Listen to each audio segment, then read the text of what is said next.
I never imagined that I would be in a gym in Europe and then suddenly the lights would go off. Okay, Pastor, what happened? They took the lights and they said everybody should leave. I don't know what's going on. The lights. What happened to the lights? Don't know. You don't know? No, no one knows. No one knows. Oh my gosh. Wow. No one knows what happened to the lights. I mean, you're twice. See? I mean, you're twice.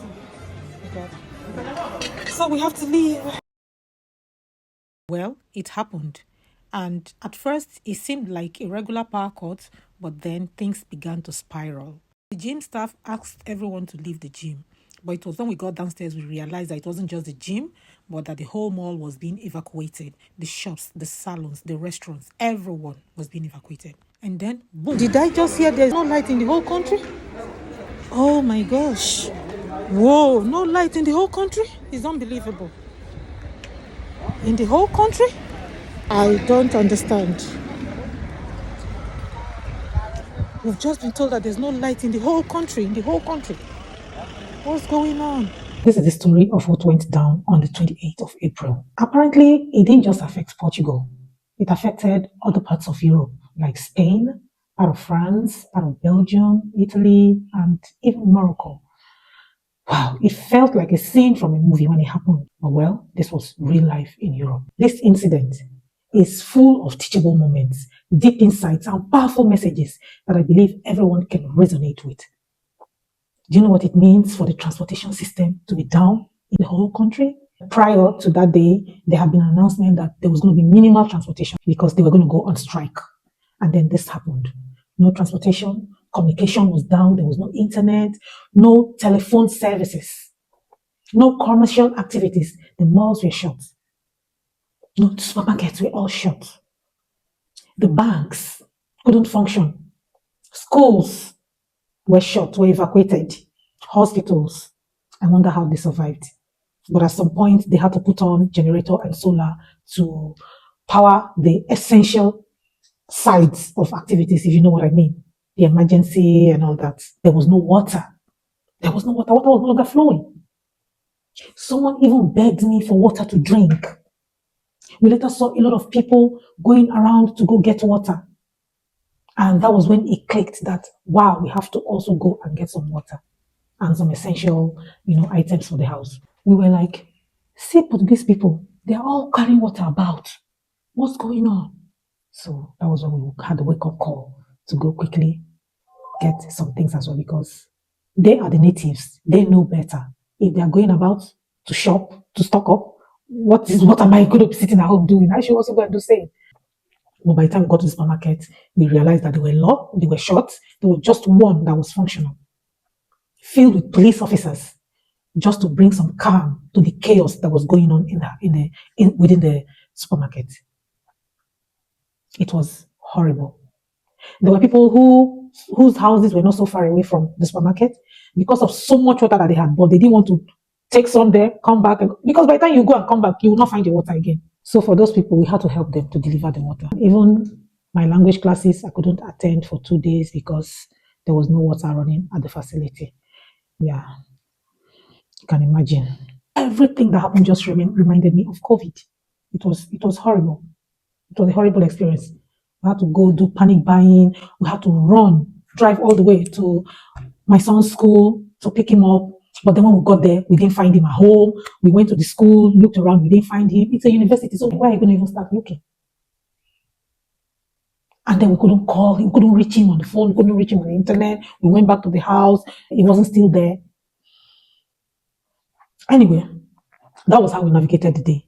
And then flights were also cancelled because they had to be cancelled. The air traffic control was not working. And so the following day, I went to the airport to go and see the chaos that was going on over there. And here it is.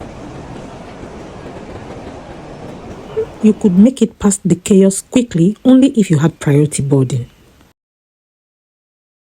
This is a reminder that electricity is not just a luxury.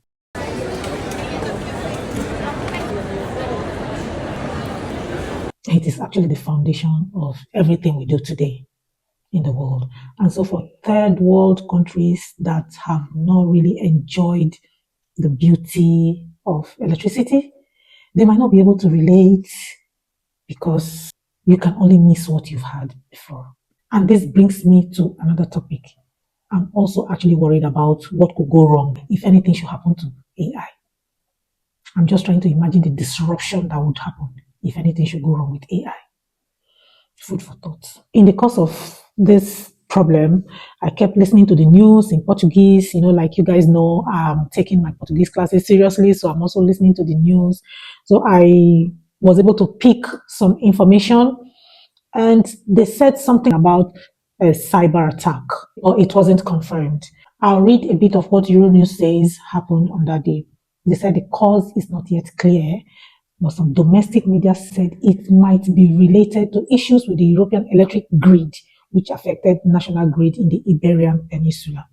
Some also said a fire in the southwest of France on the Alaric mountain, which damaged a high voltage power line between Perpignan and eastern Narbonne, has also been identified as a possible cause. Portugal's national electric company, called REN, said reports on a rare atmospheric phenomenon, which have also been circulating, have been denied by REN. Meanwhile, the Spanish National Intelligence Center has not ruled out the possibility of a cyber attack. This is Euronews, while the Portuguese government has also suggested the same. However, no evidence has been identified that points to a cyber attack to justify the blackout. That's according to the Portugal's National Cybersecurity Center. Such a widespread grid failure is extremely unusual and could be caused by a number of things. There could be a physical fault in the grid which brings down power.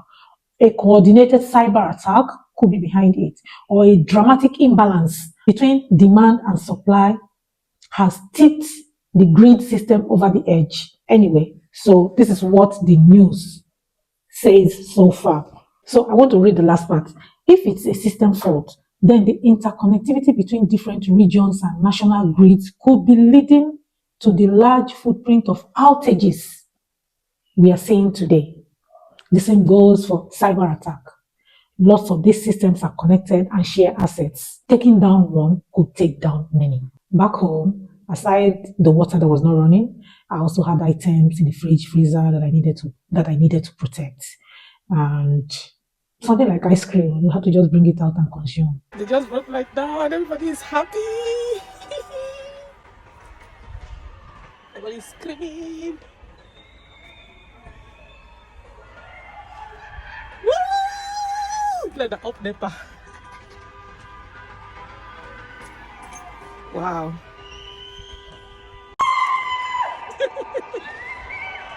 Woo! Imagine, no, they just bring lights now. See that money. Oh my gosh, and everybody's happy.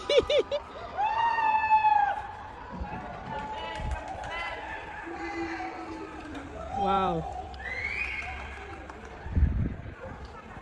So this is a summary of what happened, guys. It's advisable to always know where your nearest emergency services are, your supply stores. Always memorize essential numbers or have them handy, and also have emergency supplies at home in times like this, which was what we tried to do as well, because you never know, you never can tell. If you have not followed this channel, please do well to do so, as I intend to create informative and educative content for you. Thank you for watching. Bye.